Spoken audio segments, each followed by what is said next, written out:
It changed the entire map on me on there, so it's kind of weird. Hmm. All right, so we are live now. We just need to start the webinar. So, are you ready? Yep, I'm ready. Okay, we'll get this thing going here in just a sec.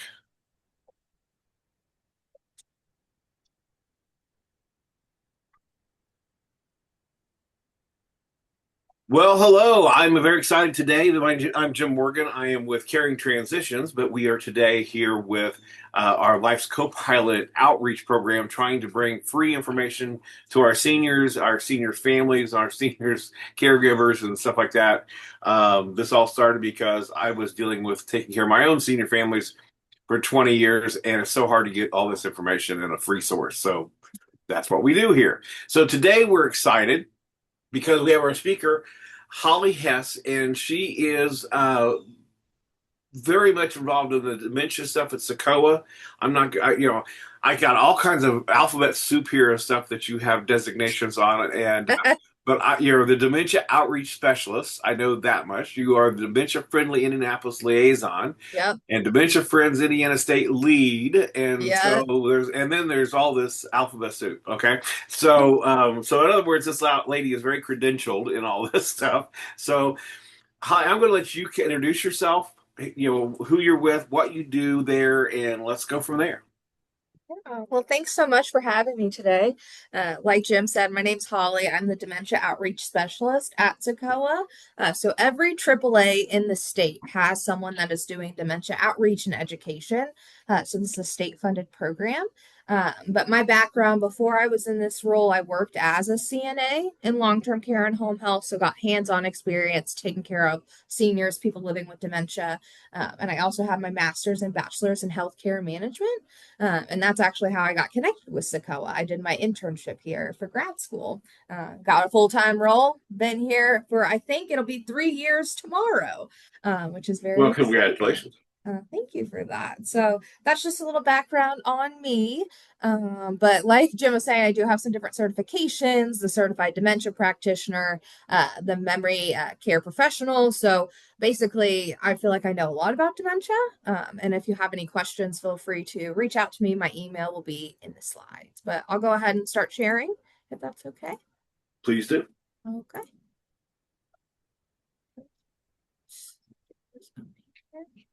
Okay. Can you see that okay, Jim? I can. Perfect. All right. So, and I've been on here before last year and really talked about SOCOA, our resources. So, if you're looking to hear more about that kind of realm of things, check out the video on that. But today I'm going to kind of focus more on dementia education and some communication tips. So, let's get rolling in here. So, one of the programs that I oversee at SOCOA is Dementia Friends Indiana. So, this is a statewide education program. SICOA became the state administrator for this in 2017. So it's almost been 10 years since we've started doing these sessions. All Dementia Friends is a 60-minute information session. We train volunteer champions to lead these sessions all across the state.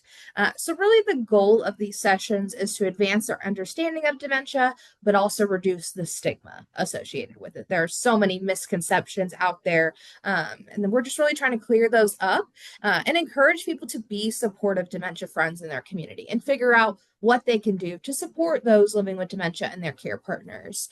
So, in this session, we talk about, and you're going to get a taste of this today. We'll talk about what is normal aging versus living with dementia. We're going to talk through some communication tips. And in the 60-minute session, we do some interactive activities and have people really take a call to action on what they want to do to be a dementia friend. So, you're going to get a little taste of that today. But if you want to go through the full 60-minute session, you can request a session for your family, for a group, for your organization. We also host public sessions that are on our website, and then we also have a recorded asynchronous version that you can go through as well. And we are almost to 20,000 dementia friends in the state, which is very exciting. So I'm going to get the Very ball good. rolling here. Um, and just, how I like to start the Dementia Friends sessions is we ask the group, what is the first word that comes to mind when you hear the word dementia? And Jim, I don't know what word kind of came to your mind if I asked you that, but some of the words that we do hear, are on this screen here. So the next question that we ask is, are these words mostly positive or negative?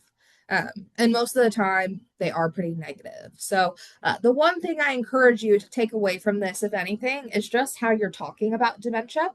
There's already so much negativity, stigma surrounding it. We can try to combat that by the language that we're using. People living with dementia still have rich, meaningful lives. They are still a part of our community. We don't need to isolate them. We can use positive language like living well with dementia, living with rather than suffering, just trying to be as positive as possible. So please take that away from today. Just to give the basics on what is dementia. So it's an umbrella term for loss of memory or other thinking skills severe enough to interfere with daily life. So that last part there is the important part. So with typical aging, we'll talk about this. You might see issues with memory or issues with communication. What would make it dementia is if it's a pattern of it and it's a change from how you were before. So we're going to talk about that more. But also there's mild cognitive impairment, which is kind of something that you could have before your dementia diagnosis. Mild cognitive impairment is where you might be noticing some of these symptoms that we'll talk about. However, you can use coping mechanisms or adaptations to stay independent on your own. So that means, you are monitoring your own calendar. You are giving yourself reminders or setting things, on your phone to cue you on things. So you're using those independently. Dementia is where those coping mechanisms, those adaptations, you cannot use independently anymore. So that's how I like to explain the difference here. Of course, I'm not a physician. The first step is always to go to your provider, have them check you out because if you see here under the umbrella, these are irreversible dementias. So there are hundreds of types of dementias. There are pediatric dementias. It is not just for older folks. However, sometimes people can have the symptoms of dementia, but it not be caused by one of these irreversible dementias. It could be a UTI, Right. dehydration, medication change. So there's such thing as a reversible dementia where it can be reversed. So that is why it is so, so, so important that you go to the doctor because, again, it could be caused by something else, not dementia. But Alzheimer's is the most common type of dementia. If you hear Alzheimer's and dementia used interchangeably, that's not correct. Dementia is that umbrella term, and there are so many types of dementia, and every type has its own disease of the brain. And that's also why you're not going to see just a widespread cure for dementia, at least at this time, because every type of dementia has a different disease of the brain that causes it. So, and people can have mixed dementia and have more than one cause. So it's very complex. There's a saying where, one person living with dementia, one, because everybody's experience and journey is different. So There's other reasons for getting early diagnosis now too, because are there some now potential treatments for like Alzheimer's and stuff like that that didn't exist before? yes, absolutely. So, in the past, like 30, 40 years, there were medications to address the symptoms of Alzheimer's or dementia. So, like agitation, anxiety, things like that. Now, there are new medications that have came out that actually attack what causes Alzheimer's. And this is just for early onset Alzheimer's. It's not for these other types of dementia. So, Kinsula, Leqembi, these are medications that directly attack the amyloid plaques in the brain, so those proteins that are causing the dementia. So that is another reason why it is so important to go to the doctor, even in the beginning stages, if you're not feeling like it's severe. Because there are medications that can slow down and really stop the progression of Alzheimer's now. So thank you for Which being. is huge. That's new. It's very new. And yeah, a lot of research is being done. Hopefully there will be a cure at some point because there is a lot of work going into it and more research that's happening about biomarkers and brain health is super important too. And I'm going to talk about brain health after I go through these 10 warning signs. So here on my screen, you'll see what is typical aging versus living with a type of dementia. Because there is a misconception, right? Dementia is not a normal part of aging. You are going to see some typical aging things happen that affect your communication or thinking, but that does not mean that you are developing dementia. So we're really going to talk about the difference here. So number one, memory loss that disrupts daily life. So this is you are having trouble remembering recently learned information or being cued on, things that were part of your routine your whole life. So somebody who always went to church every Sunday, that was reminding you to go to church every Sunday, is no longer remembering that that is part of their routine. Now, typical aging, we're going to sometimes forget things, right? We're not perfect, okay? We might forget a name or appointment, and then we have that recall piece. Maybe after we've already missed it, like, oh crap, I had a hair appointment that I forgot about. That recall piece is someone living with dementia is not going to have. So as I go through these 10 signs, think about pattern and change, right? This is a pattern of memory loss that disrupts daily life. Number two, challenges in planning or solving problems. So just the ability to come up with the steps to do something or solve a problem, putting those steps into order, and then actually carrying out that planning or solving could be difficult. So like remembering rules to a favorite game, doing like a work project, or managing your monthly bills could become difficult. Typical aging, we make an error when we're doing something, right? This is a pattern of that challenge. And that kind of leads to number three, the difficulty completing those familiar tasks at home, at work, or at leisure. So, like making cookies the way they always did, or mowing the lawn in a certain way, could be affected. At the latest stages, it could be forgetting just how to do activities of daily living, like dressing, bathing, eating, all of that stuff. Typical aging, we might need help doing something at home, at work, or at leisure, right? This is a pattern of that difficulty. Number four is confusion with time or place. So just having trouble tracking how seasons are changing, how time is moving, also like how we're getting to places. I was talking with a care partner whose dad is living with dementia, and she said she was driving her dad somewhere. And once they got there, he looked at her and was just like, I'm not sure how we got here. So just having trouble how things are moving. Um, Typical aging, we might get confused about the day of the week. Yesterday, I was like, wow, it's only Wednesday, right? And then we're having that recall piece, so that's really the difference there. Number five, which I think is probably the most overlooked sign, is trouble understanding visual images and spatial relationships.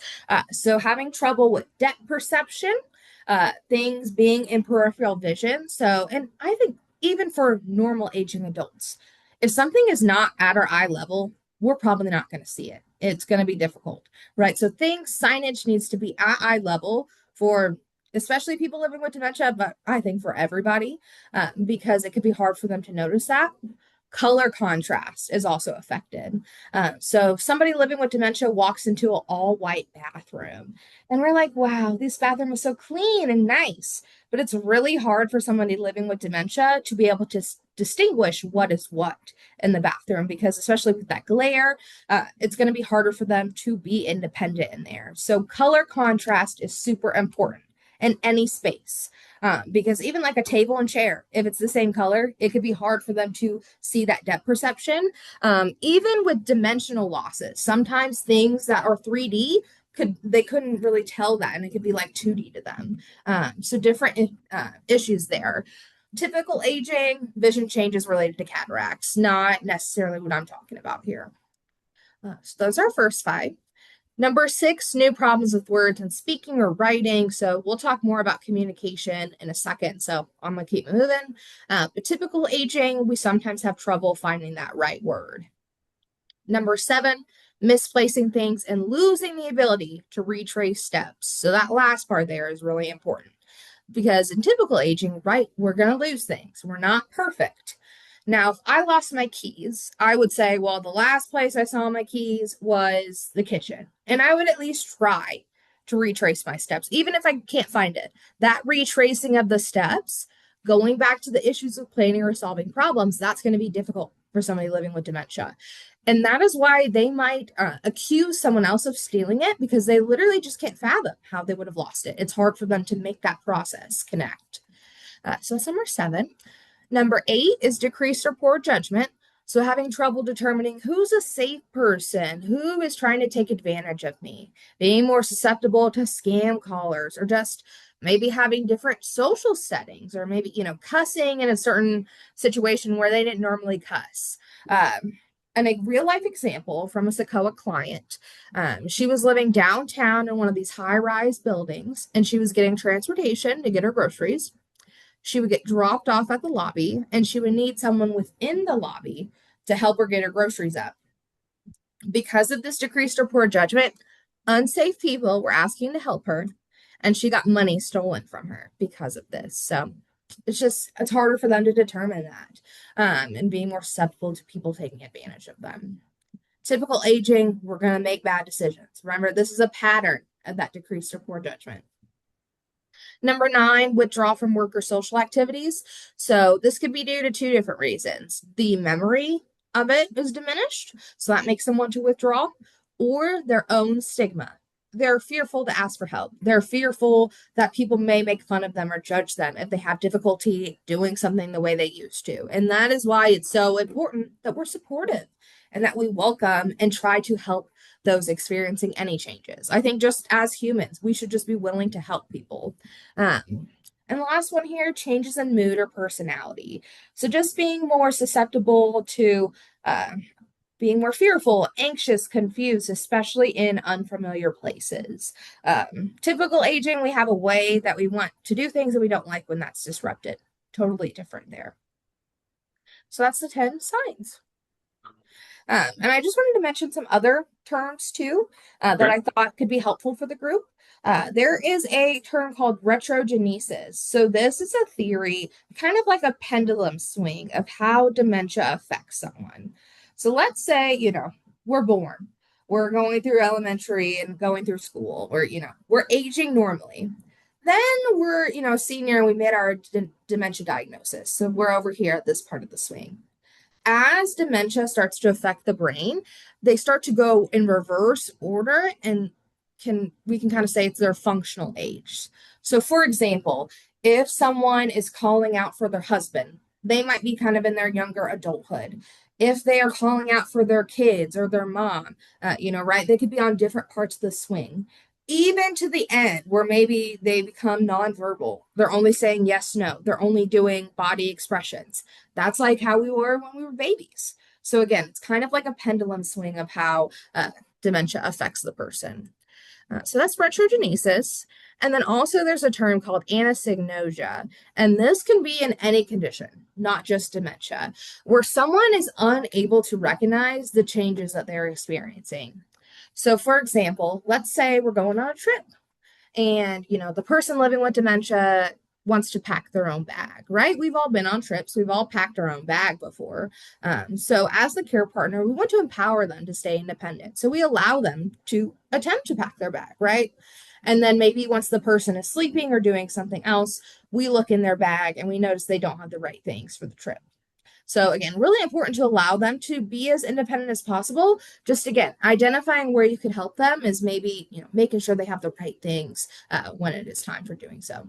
So those are those two. You're talking about the retrogenesis. So I was sitting there thinking of when I took Dementia Friends class. It was probably 7 years ago, but when I took the class, one thing that stuck with me because it made so much sense to me, I could see the visualization of it, was that the concept of a bookcase, the things on the top, if you have like a earth trimmer or whatever, those things get shaken off first, but the things at the bottom, like the relationships and things like that, are the last to go. And I always thought that was a very interesting way of putting it. Right. I'm so glad you remember that, Jim. Yeah, the bookcase story is something that we share in the Dementia Friends session. And basically what Jim was saying is, on the top shelves are our facts for thinking skills. Those things are going to fall away quickly. That emotions, the feelings is going to stay longer. So it's still important to connect with people living with dementia, have meaningful conversations, because how they feel will stick with them. Same if we were to argue, those feelings will stick, even if they don't remember why we're arguing. Another thing that I find interesting, and you can correct me if I'm wrong, but one of the things that I have read about is around the neurons of the brain, the more you repeat a process, like a musician that plays the music over and over and over and over and over and over again. Every time you do that, you get a myelin wrap around that, which is like an insulating stuff that goes around that neuron, and it creates a faster path for those things to go through. I have heard that your dementia patient, that if they are a musician or something that have built that, Hmm. then that will stay with Oh that yeah. person for, they may not be able to do a lot of other things, but you put them in front of a piano or a guitar and they play it like they always have. Right. So Yeah, no, I've heard of that, and I think everything you said is totally true, especially with some of these music abilities. And I've seen somebody living with dementia who is nonverbal, but then we play a song from the past, and she's singing along with it. yeah. So a lot of those like early memories are gonna stick, especially music. Is just great for the brain. Like just having music on before you try to do an activity of daily living with someone or before eating, it really boosts their cognition. So music is a really powerful tool. So I'm glad that you shared that. Well, it's like, what I've heard, and I don't know if this is true or not, but part of the breakdown with a dementia a lot of times is a breakdown of that myelin wrap as well. So Hmm. Yeah, on things that aren't as, you know, thickly layered, or whatever. right. Yeah. Absolutely. Wonderful. Well, I'll just share some brain health tips too, because really there's a lot of emphasis on just sharing brain health messaging because, we're seeing a big increase of people living with dementia in our communities. And I think one that is due to just the knowledge that this is dementia, it's not normal aging. It's also lifestyle changes. We're sitting a lot more. We're not eating great foods as much as we used to be. So those lifestyle changes are really affecting dementia. I mean, there's an alcohol-induced dementia. There is vascular dementia you can get from smoking. So a lot of these tips for your brain are the same for your heart. So never stop learning, right? If you're listening to this, you're doing that right now. So just like new stimuli, it's super important for the brain. You want to monitor hearing loss, right? If we're not understanding clearly what others are asking of us, that's going to affect your cognitive abilities. Protect the head from brain injuries. I know somebody living with dementia who got in a car accident and a tree branch smacked her in the head, and her dementia did not come long after that. So it's a well established risk factor. You want to keep your heart healthy, manage high blood pressure. Like I just said, vascular dementia is caused by reduced blood flow to the brain. So, strokes, hypertension, smoking could cause that type. Alcohol consumption, excessive drinking can lead to cognitive decline. That's all I'm going to say there. Attain and maintain a healthy body weight. Quit vaping, use of any tobacco, treat and manage depression, again, build friendships, stay socially connected. So it's not only, hanging out with people you've known your whole life, but also going to new places, having new conversations with people. Uh, Physical activity schedule. So, doing what you enjoy to do. I like doing fitness classes myself. Treat and manage diabetes and reduce exposure to air pollution. Also, sleep was not listed on here, but it should be because sleep is super important too. And sometimes these like sleep medications can impact your brain function. So just make sure you're getting a medication review because if you're on too many things, they might be interacting and again could cause a type of dementia or those symptoms. Okay, moving into communication tips. So, we want to consider the environment, right? It is harder for people living with dementia to block out background noise. So, if we've got TV blaring, radio on, people talking in the background or being loud, it's going to be harder for us to communicate with someone experiencing dementia. We want to treat the person with dignity and respect. We don't want to talk past them like they're not there. Usually, hearing is the last thing to go. So maybe we're talking too fast and not giving the person enough time to be involved in the conversation. So don't talk past them like they're not there. You want to be aware of your feelings. So using positive, friendly facial expressions when appropriate. However, also if somebody is emotional and crying, we can match their emotion. We don't need to be, oh my gosh, and that's not meeting them where they are. So be aware of your feelings, be patient and supportive. So, like I kind of just mentioned, sometimes we're not communicating well with somebody living with dementia because we're moving or talking too quickly. It can take a person up to 20 seconds to understand what you are saying and formulate a response. So, if I ask Jim, what did you have for breakfast? Oatmeal. Right. 3 seconds in, you're ready to tell me I've had oatmeal. So if I ask somebody living with dementia, what did you have for breakfast? They have to remember that they have had breakfast, memory. They have to be able to identify what they had for breakfast and tell me and put that in a sentence. So all of that can take some time.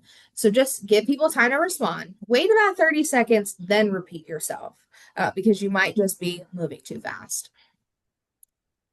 Some other ones here offer comfort, reassurance. Again, let them know it's okay if they're having issues articulating what they want to say. Sometimes that nonverbal communication, we don't have to use words. People living with dementia are 3 times more sensitive to our nonverbal communication. So I'll talk more about that in a little bit. We want to avoid criticizing, correcting, arguing. That is only going to add agitation for the person and us. So I like to say, pick your battles wisely. If it is not hurting or harming someone else or them to do it, we don't need to fix it. So, for example, I've gotten this a few times. Care partners will tell me that the person living with dementia thinks they are part of the TV show that they're watching. So, Little House on the Prairie, they think they're with Laurel Ingalls over there. Now, is this hurting or harming anybody else for them to think that? No, it's not. Is it weird to you? Maybe. However, that's not something that I feel like you 100% need to correct. Maybe let's think about how much time that person is spending at the TV. Let's improve their routine. We don't need to, belittle them and make them feel like what they're saying is not important. I like the saying, we can enter people living with dementia's reality. They cannot so much enter ours. So it's only weird to you. Okay. It's not weird to them. It's their day. It's their way. So I like all those sayings. A guess is not always necessary, right? If we can interpret what they're saying through language, nonverbals, we can, communicate that with them. And we want to limit the questions that we're asking and the number of people assisting. If I've got a circle of people, that's overwhelming, and I'm not even living with dementia. So one person talking at a time with one question, limit the choices. Because if I said, do you want taco, steak, or chicken for dinner? I have to think through all those options, figure out which one I want. It can be overwhelming. So take it slow. When we're approaching, we want to come from the front, right? We talked about those vision changes and peripheral vision. If you come from the side, you might scare me. Come from the front, call me by my preferred name. Don't use elder speak terms, baby, honey, unless you know that's a term they enjoy. Always state your name in your relationship. It's good to have a good name tag there, right? I'm Holly. I'm your home health aide. I'm your friend. And, that kind of can prompt them to introduce themselves to. Keep good eye contact. Okay. Sometimes, too, we can provide statements rather than asking questions, right? Do you need this? Do you need to go to the bathroom? I'm doing this. Let's go. I like the term let's go. So sometimes it can be a statement. Speak directly. Here is your coat. Here is your chicken. Keep it direct. Turn negatives into positives. Let's go here instead of don't go there. Visual cues, pointing, touching, all those good things. Avoid quizzing. So reminiscing is really awesome. It's how you reminisce. It's not, do you remember when? It's, a little birdie told me this. I heard this. Having the picture out, having, the home video up. That's how you reminisce. Okay. Talking about managing behaviors, and I do quotations because I don't like that word. I like to call them behavioral expressions or a form of communication and how we can redirect. So I already talked about the 20 seconds, talked about pick your battles wisely, get creative with how you redirect. There's never going to be a redirection that works 100% every time. Maybe, but it's very unlikely, right? So sometimes you're going to have to switch it up, get creative. Sometimes it's not going to work. And as a care partner, you've got to let it roll down the sleeves and move forward. Take a break if you need to. You don't want to get upset with the person. Come back and try to create that positive environment. Try to get on their team, right? So some causes that you might see in a behavioral expression, they might be bored. So like if they're following you around, they're probably bored. Give them something to do, right? They might need attention. They might be overstimulated. It might be a past action of theirs. Memory loss, examples. I'll give one quick example. There was a behavior. Somebody was peeing in trash cans at the facility he was in. And the facility was just like, I don't understand. The physician was like, this is a part of his dementia. It wasn't. So once the staff became the detective, went back to his life history, they noticed that he was in the Navy. Sometimes he thinks he's still in the Navy. So once they looked up a picture of the ship he was on, those black trash cans looked exactly like the toilets that they were using. And that's why he was doing that. So it wasn't his dementia, it was his cue and a past action. And sometimes, too, the cause is the caregiver, how you're approaching, how you are speaking. If you're a home health aide and you're sitting back and you're farting around on your phone, the person living with dementia isn't going to want to ask you anything. You're not available. So you need to be approachable. You need to be kind, introduce yourself, introduce what you're doing. If you're going to help them with a shower or something, if you just come in their room and you don't say anything and you start touching them, who's going to like that? I wouldn't. So name who you are, make a relationship with me, and tell me what you're doing. Because sometimes the cause is the caregiver. Um, so let's say the behavior is they're missing their mom, right? And we know mom is no longer around. We don't need to say, hey, mom's not here. We can do a therapeutic fib, which, use a mix of these. So, mom's at work, wherever mom would be safe, sharing that. We can do a diversion where we completely take them out of the situation, put them in a new environment. Let's go do this. Or there's validation, which I really like. We don't have to say mom's dead. We say, I miss my mom too. What do you miss most? Tell me about your mom, right? I'm entering her reality. Easy peasy. Do a mix of these. Oh, that's all I had. Okay, great. Well, excellent. Well, there's so many things that one of the things that I've been thinking about is, caring transitions. What we do is we help families basically downsize. Most of our clientele are seniors. A good deal of them have dementia, and we help them, move to the senior living communities and get rid of all their stuff at their house. So we're involved in these families' lives right at that critical time where these decisions are being made. And one of the things that I see a lot is families in total denial that mom or dad has dementia. When you're Right, working with them, you're pretty clear that they do. Okay, it's pretty right, obvious there's something going on. Could it be a UTI? It could be, but there's something going on and things are not firing on all cylinders. And but the kids are like, well, they're just getting old. That's what, and trying to get them to, we're in a situation that I'm not a doctor. I can't, I'm not a medical professional at all. I move furniture around, but anyway, right. but it's like, we deal with this on a regular basis and trying to help them. And one of the things that I find a lot is the family has decided that mom or dad has to get care and they need to get them into a nursing home, which Mm-hmm. to them encompasses everything from independent living to skilled living. Okay, so it's a one word Yeah, thing, but they often will rent an apartment for them in independent living, which is not going to really help them, but it's right, cheaper.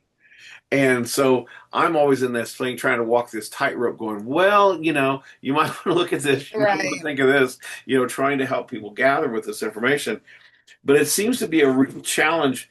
I don't know if the kids, and I'm saying the kids, they're my age or maybe younger, and they're very adamant that mom and dad does not have these issues. And I'm kind of Right. like, I don't really understand the stigma that they are fighting this when you would think that they would want to try to make sure mom and dad are getting care. Yeah, it's crazy. And I think, same way we look at someone with cancer or diabetes, we're not seeing them for their diagnosis. That same energy is not given to dementia. And that's why we do dementia friend sessions and we have these roles in the state because the stigma is coming from the family.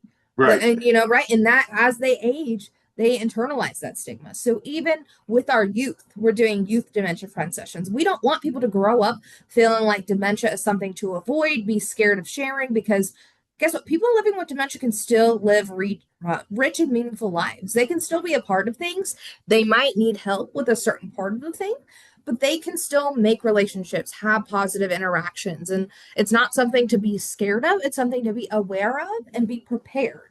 And from the family, they have to accept it and they have to love the person and take the time to meet them where they are, uh, and not be, stigmatized by their own internal, I don't like this. Well, get over it.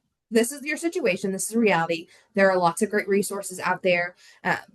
Make the most of your time with the person and still enjoy their company. So, yeah, anybody that you encounter with that, feel free to send them this video or send them to me. Okay. I will loop Love them that. Okay. Well, I will tell you another thing that I find a lot is, and this is something that I'm curious about too. I had kind of a sneak peek, I guess you could call, the idea of dementia or what have you. I was like, really, really early on COVID patient. in. Okay. I was, the day I the day I came down with being sick was the day they shut the country down for 2 weeks. Okay. Yeah. So I was like, Wow. I was right there. Uh-huh. And it turns out I ended up having COVID and influenza A and B all at the same time. So it was not Mhm. the most pleasant 3 weeks that I experienced. Sure. But I was really concerned, and my wife, of course, was freaking out enough, so I didn't tell anybody and tell her or anything else. And this was before people knew there was such a thing as COVID brain. Yeah. I felt like my brain was made out of mud. I could not decide what was real and what wasn't real. Mhm. Things going out through the day. I was having, I didn't want to ask my wife because I didn't want to freak her out, but I was trying to say, is this really happening or is it not happening? I couldn't discern it. And afterwards, a friend of mine who's a scientist and was actually a COVID scientist was telling me about things. I realized that and I went through that my brain did not function until I could tell you it was a Friday morning, the third week. I woke up and I'm like, oh my God, I can think again because I didn't know if I'd ever be able to again. Yeah. I had no idea. But what made it make sense to me when the scientist friend of mine told me about something is I thought about my father-in-law who had COPD really bad. Mhm. And he was basically like he had dementia because he wasn't getting oxygen to his brain. And so that would have, and what Mhm. COVID is according to my doctor scientist friend, is it shuts down the red blood cells' ability to transmit oxygen. So I was getting no oxygen to my brain, which was the exact same thing. Yeah. But so that was kind of like a little wake up call as to what, I'm what it sure. might be like. I was very thankful, obviously, to wake up on Friday morning and go, "Oh my God, my brain is back." But unfortunately, but I did find during that time frame, during the 2020 years or whatever, we ran into a bunch of families where they would go into a dementia situation because they were so isolated. They did not they did not get out of the house. Yeah. They stayed, and they didn't have any interactions with family or friends. And then all of a sudden, maybe they were already predisposed for it. Maybe it was coming, but it accelerated it at rapid rate. Absolutely. Yeah, we need those social interactions and stuff. It's part of brain health. So yeah, it can absolutely isolation is bad for a million reasons, and it can definitely affect your cognitive abilities. And thank you for sharing about the COVID. I mean, that's an example of a reversible dementia symptoms, and that Yeah. that can definitely happen with different illnesses and things that you're experiencing. So It was terrifying, I will tell you that. So, but it was, I was very thankful when it ended. But those are the kind of things I'm like trying to get people to understand that. I think dementia friends is something that people really need to look into. I'm a big right, advocate of it, but it's just kind of getting an idea. And again, it's if you've got something going on, if you've got something that's going on with a family member or what have you, getting it checked out because what if it's UTI and all of a sudden you can right, fix that, you get some antibiotics and it's all better. right. So, Be that but simple. UTIs can really affect a person. yeah, it's Yeah. especially the older person, Oh yeah. particularly. But because that's one of the Absolutely. first questions we always ask with one of our family members that's doing that. Another thing that we haven't discussed it on here, but the sundowners, Hmm. and we had an experience in our family. Now, my loved one does not have Alzheimer's or any of the dementia umbrella, okay, but has advanced Parkinson's. Hmm. And I was not aware that Parkinson's has a sundowner component to it or Yeah. can. And I was starting to get these phone calls pretty much every afternoon around 5:30 or what have you, Hmm. with these panic stories that I knew could not be happening. There was no way, there were Hmm. people involved in them who've been dead for a decade, whatever, and I tried something just, this apartment has great east exposure, so in the mornings it's bright in there, but by midday it starts getting shadows and what have you. And it was normally happening around 5, but I bought a couple lamps, put them on timers. They came on at noon and turn off at 10, and virtually has ended that. That's awesome. That's Yeah, great. so it was just kind of a crapshoot. I just thought, well, we'll see what happens, but there's things out there if you get research and if you do things. I'm very blessed because I hang out with all you guys all the time. Okay, so I'm Yeah. in the senior world and I'm hearing things Hmm. from people, and so it makes it easier to gather information than which is why we built Life's Copilot, is to provide Right. this kind of information. But Mhm. so what would you tell the families if they're even if they're suspecting that mom and dad are just having older things? It's the first step is going to the doctor. That's Okay. absolutely the first step to clear out, right? Is it reversible? Is it irreversible? And then from there, hopefully, the doctor is going to give you a few resources. If they do not, reach out to your local area agency on aging. Every state, I believe, in this country is broken down by AAAs. So if you live in Name Marion what a surrounding AAA is. area agency on aging, Okay, that's what okay. yes, yes, it's just kind of shorter to say I AAA. understand, So but I come yeah, from a real estate world. We all speak in acronyms, and so it's kind of like, right. but anyway. Yeah. So yeah, reach out to your local area agency on aging. Everyone has an aging and disability resource center. So it's a number that you can call and you can ask for resources. If you're here in Indiana, there is a dementia outreach specialist that can assist you with navigating things. But of course, the Alzheimer's Association has wonderful resources. Here at CICOA, we have a caregiver support program that is free to caregivers. And this is not just dementia, it's any diagnosis. And there's also respite opportunities that are funded through Title III. So we have some unique programs at the AAA. So just look into resources. There's also a website called communityresourcefinder.org. And this is ran by AARP and the Alzheimer's Association. So all of their programming is listed, and you can, and again, anywhere in the country, you can look up where you are and see what support groups are out there, what community events are happening and things like that. But we have a lot going on here in Indy to support people living with dementia. So reach out to Dementia Friends, reach out to Dementia Friendly Indy, which is our community group. And there's events calendars, there's resource listings, there's a lot of support. We're so blessed here in Indy with all the amazing things happening. Uh, Well, one other thing that I would like to point out, and again, I got this stat from my dementia friends class way back. I assume it probably hasn't changed much. Okay, was you have two different sides of the spectrum. You've got families that don't want to acknowledge that there's a problem. Okay, then you have the other ones who basically sacrifice their life to solving the problem to the point that they have no, that's all they do now is mhm. they're a caregiver. And those two sides of that bell curve both have significant issues. Okay, so on that second side of the bell curve, with the ones that are trying to do it all themselves, when I heard that the average caregiver 65% of the time dies before the person they're caring for Yeah, because they're under 24 hours, 7 days a week, 365 stress. That's not helping their loved one either. Okay, and the other thing is right. you were talking about people getting irritated and striking out and saying the wrong thing. The caregiver, a lot of times it's just burnout, and to get that Mhm. help with a respite care, or maybe to get Right. a home care person that comes in and does some of the menial tasks so that you can be a kid, you can be a daughter or son again rather than Absolutely. just a caregiver. I think those are things people often misunderstand, why that's so important. Right. Yeah. You got to have support system. Yeah. And, sometimes too, the caregivers will develop other medical conditions and even pass too because they're not prioritizing their own health.